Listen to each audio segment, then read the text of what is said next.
This program is part of the Infinite Potato Alliance. Visit us at infinitepotato.com. I'm Jared Stern. I think people should listen because we're desperate for attention right now. I'm also Jared Stern. This is what I like to call an exercise in benign narcissism. And you're Between Two Sterns.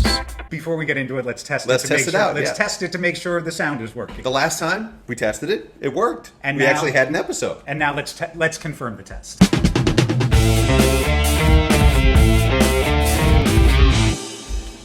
And the test worked. And the test worked. Okay. I started because Jared and I were catching up. I was talking about work, and as I will not tell anybody what I do for a living, Heavens no. I will say that it is very corporate businessy, and it's a lot of stuff that like I have no right knowing how to do. He used the word aligned I several did. times. I did use the word aligned. As we were talking, I was explaining like these Excel charts and like adjusting budgets and like readjusting like figures and whatnot. And you said, "I'm just happy you're the Jared Stern." Go on. Yeah, you're the Jared Stern who has to do all that crap, because this Jared Stern wouldn't have a blues clue as to how. And a lot of times when I find myself in situations where like I don't know what to do, or like, and this can be anything from like business to like physical things like golf. This is something Sure. I've done is I get into my head and I say this to myself. Somebody knows how to do this. Mm-hmm. There is somebody who is an expert on this, and then there's somebody who's the second best, but maybe doesn't know who the expert is, but it thinks that then from there, scale back to there are a bunch of people who just know how to do it. And then there's me. All the way down to me. Right. So there's a wide gamut of range of from me to somebody who knows how to do it. Right. The only difference is they learned and figured out how to do it, whether they learned the skill or developed the muscle memory. So, I could know how to do it. I just haven't learned how to do it yet. Sure. So what do I have to do in this moment To bridge that gap. to bridge that gap? What would someone who knows how to do this be? And as you said, I'm just happy you're the Jared Stern. I realize that now I'm pulling from other Jared Sterns. Yeah, no. I'm like, this is definitely every Jared Stern everywhere all at once. there is not just one, but two accountant Jared Sterns that I know that are probably experts on Excel. And you were able to astrally I was project into their bodies. I was reverse quantum leaping. What, quantum grabbing? Sure. Which, by the way, if you want to have a cool sequel, now it's not... Go ahead. I fucked it up last week. It's not... Bacala? What is it? Scott, well, you were closer this time. You didn't call him Scott Baklava, which is good, or Scott Balaclava. No, Bakula. Bakula. Scott Bakula. Like Dracula, only from the but back. on the back, yeah. It's not Bakula jumping into other people's bodies. Uh-huh. It's Bakula pulling other people into his own and forcing them to do the thing that he needs them to do. I mean, you know what? If the Between Two Sterns movie ever gets made, and by the way, I believe there are plans in the works for episode 150 to have writer-director Jared Stern back on the show. If indeed that movie ever gets made, that could be a plot device where, you know, expertise is being pulled from other people in different timelines. I like reverse quantum leap, quantum moonwalk. I'll keep brainstorming Okay. it.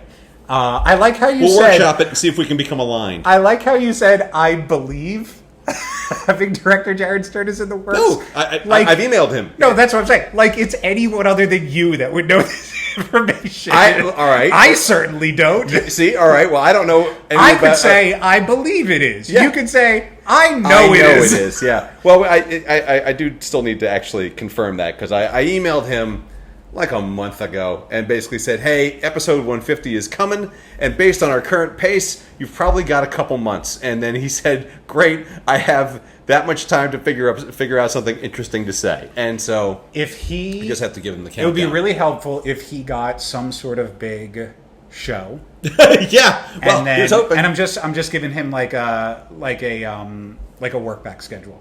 Like get some sort of big show and then insult Donald Trump and get it canceled. We would really like to have that process talked about on our show. Sure. You know what? I'm sure he can lend perspective on all of the shitty media stuff happening right now.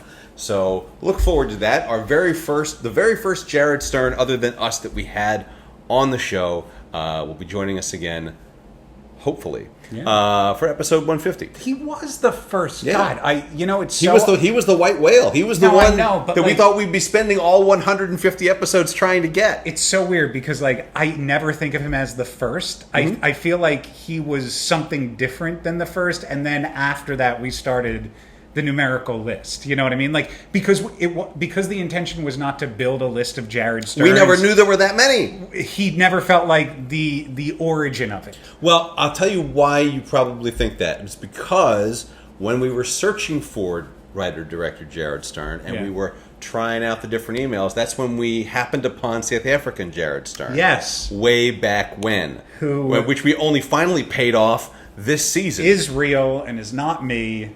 And it's certainly not an Australian guy who I paid to pretend to be Jared Stern. So just looking into the far-flung Jared Stern future, into episode 150, where this episode is 146. So I assume it'll be, if we go one a week or one every other week, we got about a month and a half till we get to episode 150. Let me pull up my Excel document and just please confirm that. Let's see if we can align on that.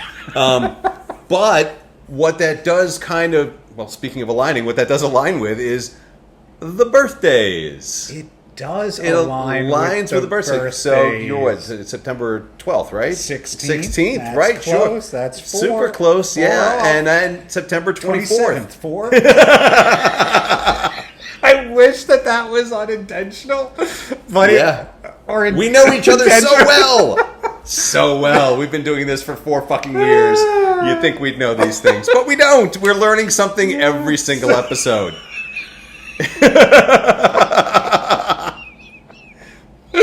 So let's see. So for you, it's 43. It is 43. 43. For you, I know, because I know we're 7 years apart. It is the big 5-0. Hawaii 5-0. Yeah. So that'll be a thing, and we'll just see how time has ravaged me up until that point. I think that you're about to go through kind of like a metamorphosis. You think so? I do. Not because perspective is everything. Of course. So I know I've mentioned this on the podcast before because I turned 40 on this podcast. That's true.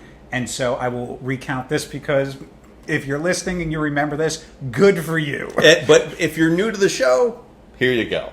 When I was younger, I worked for a guy named Chris Carroll. I must have been, like 24, 25. Chris was like 35, something like that. Bald guy, gray beard, and he said to me, he goes, Jared, everybody gets it wrong. Everybody lies and says that they're younger. And he's like, and that's the wrong direction to go. Because I'm an okay looking 35-year-old man, but I'm an exceptionally looking 45-year-old man. See, you don't lie and say you're 10 years younger. You lie and say you're 10 years older, and then you look great for your age. You have many times on this podcast made comments about your withered appearance. Listen, if I let myself go and don't shave for a week and a half, I look very haggard. But let me tell you what's about to change. You're about to go from 49 to the moment you hit 50, people are going to be like, wow, no. Yeah. You look so young. Have we talked about this? I don't remember if we've spoken about this on the podcast. But for some reason, mathematically, if you were to take a picture of you the day before you turn 50 and the day you turn 50 and put those two up and tell I'm 49 here and I'm 50, people will think the 49 version of you feels older than the 50 version of you because they'll be like, you look so young for 50. And you're like, 49. Yeah, well, I mean... Man, I don't want to repeat this. I don't want this to be like the driving thing. Oh my God! Where we repeated two episodes back to back. 2 episodes back to back. It certainly hasn't been last week, and if it was repeated, there was no sound. No. What I was going to bring up? Did I bring up Wilford Brimley? Oh yeah. Okay. Super recently. Yeah. Okay. And then we talked about the Cheers cast. Yep. Okay. Cool. Yeah. Cool. See, it's the memory that's the first to go. But speaking of which, you're about to turn 50 and you're about to experience something really crazy. Which, by the way, is almost a blatant ripoff of one of my favorite jokes that you do. Oh, the yes. The belly fat is linked to Alzheimer's. Yes, that one. Yes, that's a fun repetition joke. It's one of my favorites that you do. Speaking of favorite jokes, this is something that I'm going to repeat, not because I'm halfway senile, but because I'd like to just reiterate the fact that I've got some big shows coming up, yes. one or more of which this Jared Stern will be a part of. I will be finding out this week. Oh, yes. So you're not sure yet? Not 100%. Okay, great. Well, we'll see. To be continued. I will zoom in. Well, we're gonna want to have you there live. Anyway, so August 8th and 9th, if you or someone you know is in the Ocean View, Delaware, Bethany Beach area, I am headlining at the Dickens Parlor Theater Friday and Saturday, the 8th and the 9th. It's a lot of fun. I was there in February when no one should be at the beach, and we sold it out. And now there are going to be people there and teeming with tourists, and I cannot wait to see what 2 shows are going to be like at this place. So check me out if you are up that way or you're on the boardwalk and you're looking for a good time. I'll be there. But even bigger than that, Somehow, some way, bigger than that. August 22nd and 23rd, I am headlining Give a Hoot Comedy Club. It is called that because they give a portion of their proceeds away to charity every weekend. I am headlining that club located in Gaithersburg, Maryland. And this is the first local comedy club that I can say that I will be headlining. It is a big fucking deal. Yeah. At least to me it is. It's a big fucking deal. So I want there to be lots of people there. So if you are within earshot of this podcast and live in Rockville, Bethesda, Frederick, anywhere on the 270 corridor, and you Gaithersburg. Well, obviously Gaithersburg, but if you're near there, if you're within a half an hour of Gaithersburg, please pick a night and let's make me seem like a draw. I'm going to adjust that because half an hour is relative, and depending upon time of day of traffic, that could be 2.5 miles away. Yeah, sure. If you're within DC recently voted the worst traffic in the United States. If you're within 15 miles of Gaithersburg, plan ahead is all I'm trying to say. And if things go well, this Jared Stern sitting next to me will also be on the show doing a guest set. We will find out this week. I can't wait. Me neither. Waiting with bated breath. I also would like to let you know that I finally saw Superman. You saw Superman. By the way, I noticed that you did not come in with a sheet of paper and notes this week. No, I didn't. I don't require you to be off book for this podcast. I just want to let you know. I think it's better if I am off book, but there are certain times where I'm coming in where I'm like, well, there are certain things I want to hit. And so, sometimes I bring in notes. It is so difficult for me to keep my eyes off of that. Like, I have such trouble not reading ahead on especially when it's like some really absurd shit that I'm like, and you're like, and by the way, the show is like, what is this naked interview that, like, I think that there's one we should be leading with. Yeah, sure. But yes, you saw Superman. I did. I saw Superman, and I really enjoyed it. Like you said, it is a very hopeful movie, and it is a great portrayal of the character by David Cornsweet. It was great. I do have a couple of things. That kind of, I won't say bothered me. Sure, but and by the way, spoiler alert. Yeah, spoiler alert. If you haven't seen Superman, skip back to a previous podcast so we can still get the listeners. So James Gunn, does not give a fuck about you if you don't have any previous knowledge of characters and comic book situations. Like, if you're just casually going to see Superman, you are going to be completely left in the dust, because He's just like, okay, well, here's Crypto the Superdog, and oh, by the way, here's the Justice Gang, and oh, by the way, Lex Luthor makes portals, and oh, by the way, this guy's a clone, and oh, by the way, like so much shit that I almost wish he had taken about 2 minutes and just given us a little setup for it. So I hear you. I think it also at this point, like, I think in hindsight, we're going to look at choices made by James Gunn in maybe a different lens. I think James Gunn is taking over the DCU at a time where there is a certain element of maybe superhero fatigue. Sure. And I think at this point he's like, okay, if I'm converting anybody new, yeah, right, exactly. who am I? At this point, you need to know or you don't. There was only one point of exposition that I was like, okay. And it was one of the very few times in a movie where I thought I was politely told to shut the fuck up and just watch the rest of it. Yeah. And that was, we translated the video and it's real. Of course it is. Yeah, we translated this alien video that we had no Rosetta Stone for, the language that they were speaking, and we had our best linguists analyze this overnight. And it's real. It's fucking real. Just shut up. Shut up. It is real, and we're moving on with the movie. One thing I thought was a nice touch, but I guess I was wrong about the cameo. So Bradley Cooper plays Jor-El. This is where I knew you were gonna. And I could have sworn the actress standing next to him, playing his mother, was Lady Gaga.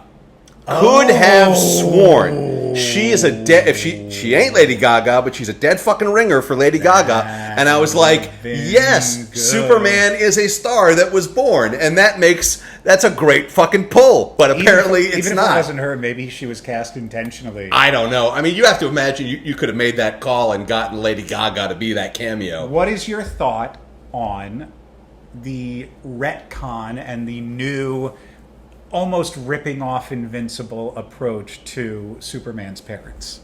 Well, I'm not terribly familiar with Invincible, unfortunately. Okay. So, I mean, I've seen it. I'm aware of it, but I don't know the story behind it, so I can't speak to that. Obviously, we have different definitions of the word "seen it." I haven't seen it. I haven't seen Invincible. You said I've seen it. No, I know of it.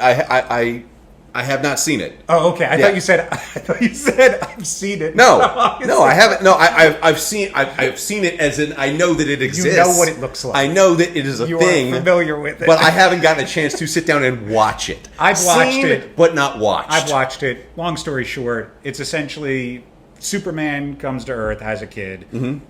Kid grows up, and it turns out that Superman's really just there to kill time, to dominate the entire planet. And so it's evil version, and then his son. So the retcon that everybody's talking about is like, okay, well now Superman has been sent to dominate the planet. And I thought, you know what? There was a point where they could have wrote a morally ambiguous gray line, where they could have been like, they're weak and small-minded people. And they need guidance. Like, instead of still approaching it from a place of you need to control and lead them because they're stupid.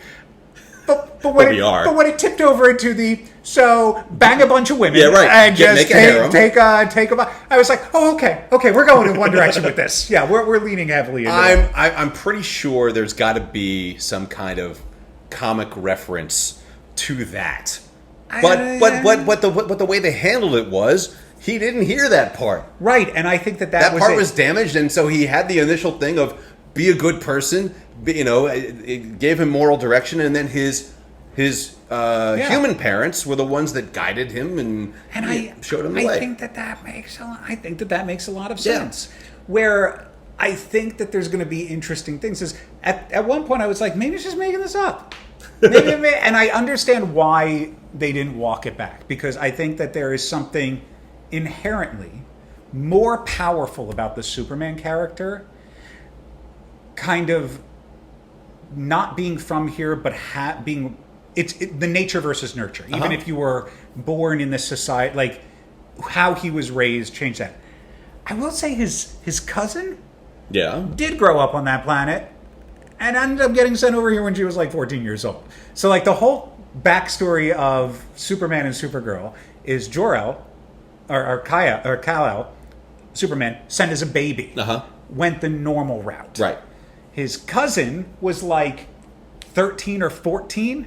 She also got sent in the pod to the planet, but through a time warp dilation, got sent after he landed when he was already 30. I was curious how that works out then. So he landed when he was already 30. So she's already been on the planet for 14 years. She's been on let's build a harem planet version of the world. And so I don't how this all breaks down is going to be really interesting. It's tough to imagine they're not going to bring Jor-El back in some way. It's tough to imagine them casting Bradley Cooper and not bringing him into the franchise at some point. But how would they? He comes out. He's in the comic books.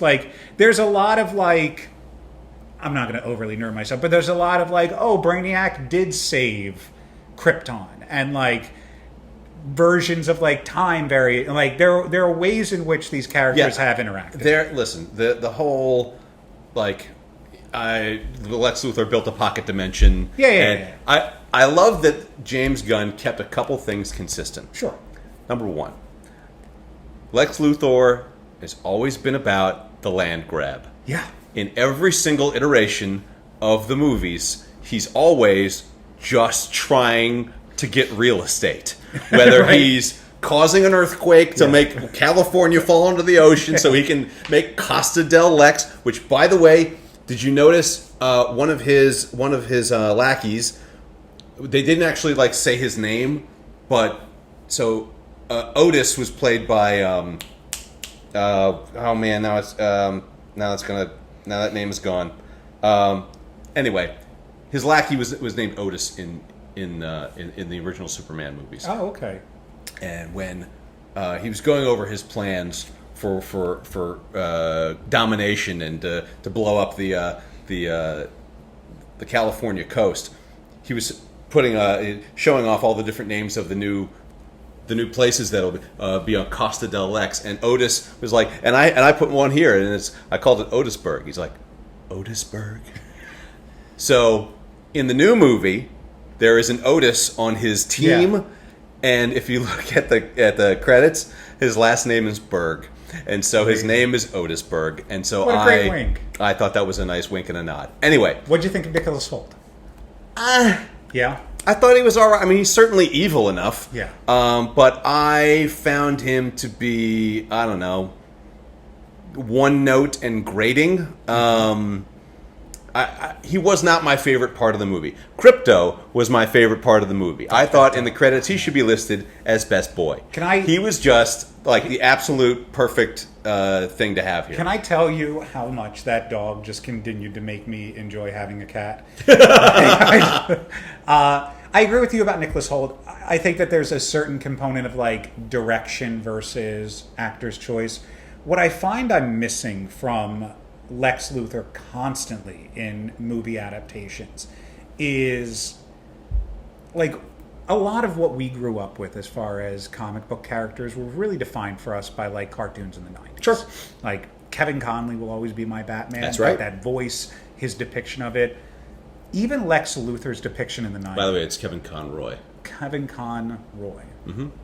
Yeah.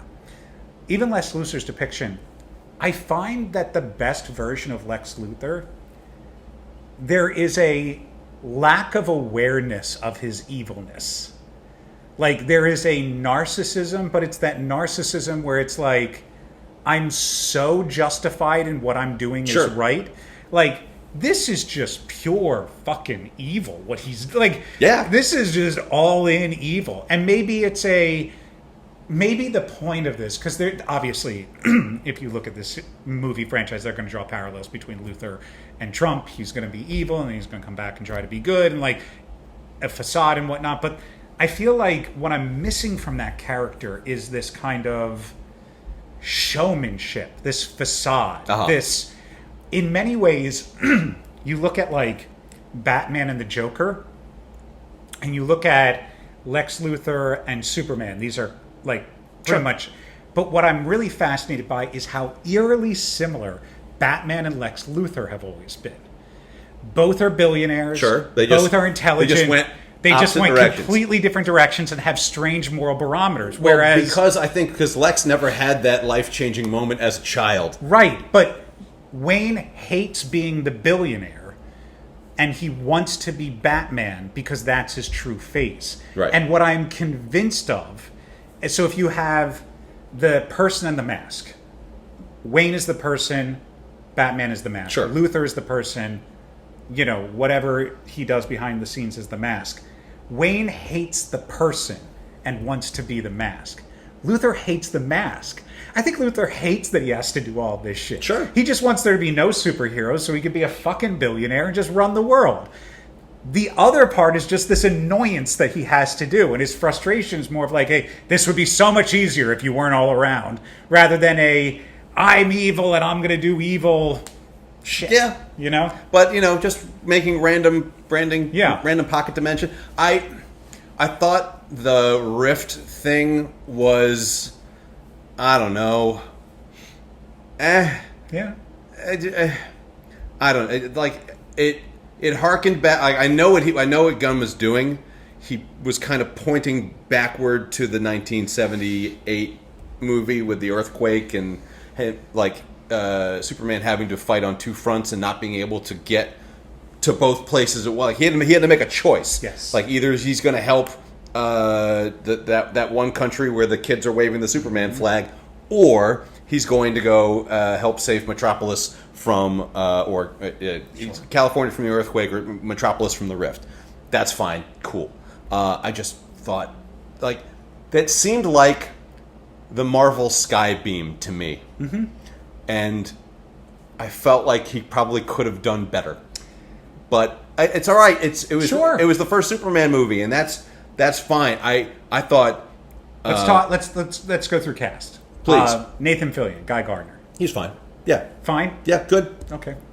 Mr. Terrific. Awesome. Love Mr. Terrific. Hawk person. Hawk Girl? Yeah. Hawk Girl was everything Hawk Girl needed to be. Sure. Lois Lane. I thought Lois Lane was fantastic. I've always been a Rachel Brosnahan fan. What about that scene during the interview? I remember bringing it up in the thing and not wanting to spoil it. What were your thoughts on it? Well, I thought so. Again, that kind of harkened back to a scene from the original movie where Lois Lane is interviewing Superman. I don't remember this movie, so... You've never seen the original Superman? I said I don't remember this movie. Okay, all right. Well, Lois Lane interviews Superman. Sure. Asking him if he can see through, what he can see through and all that other stuff. And, basically his just base power set, that sort of thing. So I thought it was... I really like you said, it really kind of established what Superman, what his kind of moral, what his moral compass was, and how he was just like, well, I was doing something good, so why is everyone treating me like shit? By the way, the funniest thing to me was finding out that all of the internet hate that Superman was getting was being done by monkeys on typewriters in the pocket dimension. Yeah. That pretty much is Twitter. Yeah. So it might as well just be a million monkeys on a million typewriters. It was the best of times. It was the blurst of times.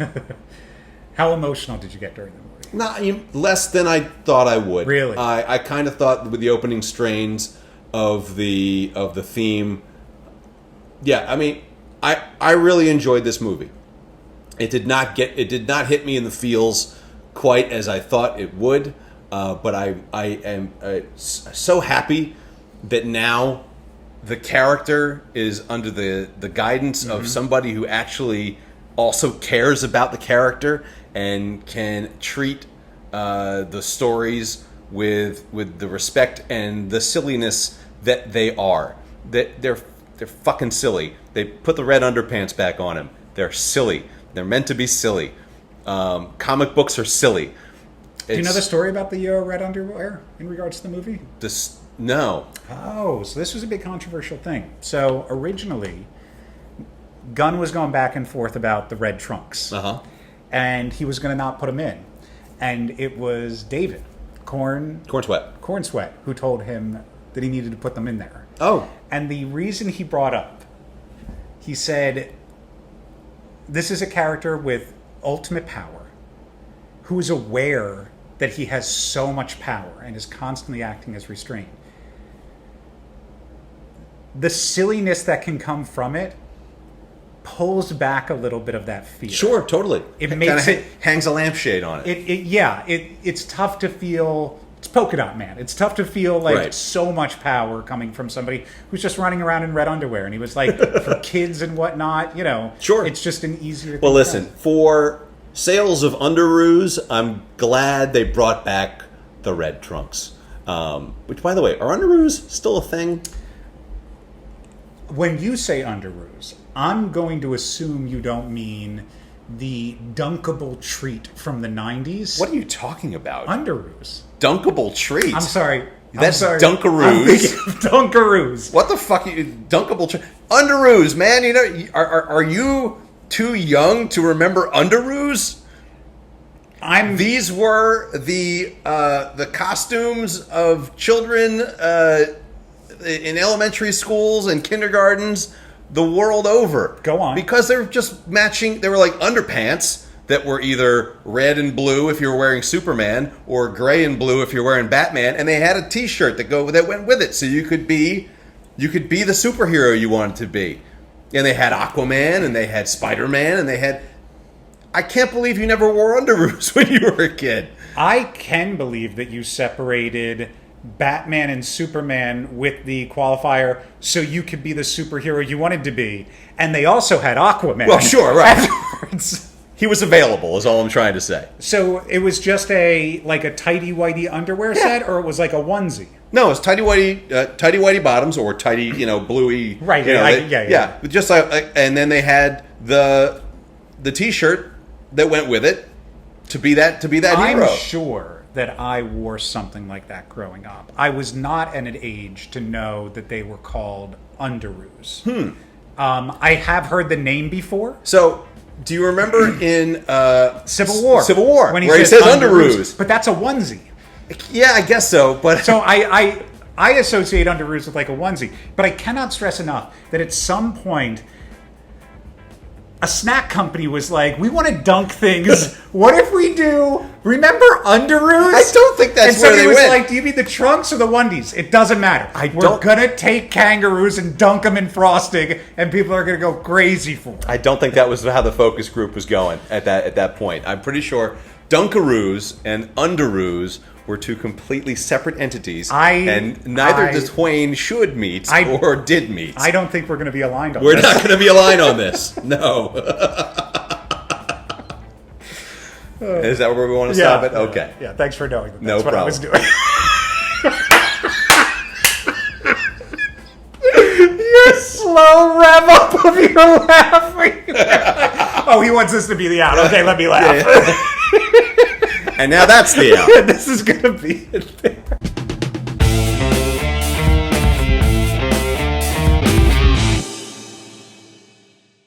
Hey, everybody. Thanks for sticking your ears between two sterns. Please leave us a 5-star review, even if it's a sarcastic one. Be sure to follow us on Facebook, Twitter, and Instagram. Have an idea for the show, or are you also Jared Stern? Shoot us an email. You can find links to everything at jaredstern.com.